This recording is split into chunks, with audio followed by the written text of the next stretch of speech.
আসসালামু আলাইকুম, আমি সোহেল রানা। ইলেকট্রোমাইন্ড চ্যানেলের পক্ষ থেকে সকলকে অনেক অনেক শুভেচ্ছা। দেখতে পাচ্ছেন কিছু মিনি ফ্যান, এগুলো সবগুলো রিচার্জেবল, ফুল চায়না এবং অনেক হাই স্পিডে এগুলো ঘুরে। একটু চালাই দেখাচ্ছি।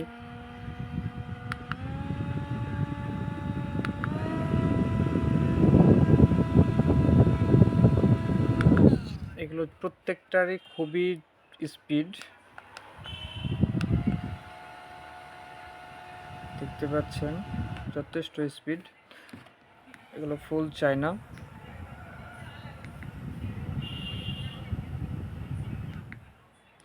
আচ্ছা, এগুলো প্রাইস পড়বে মাত্র 520 টাকা। সারা বাংলাদেশের ডেলিভারি চার্জ সম্পূর্ণ ফ্রি।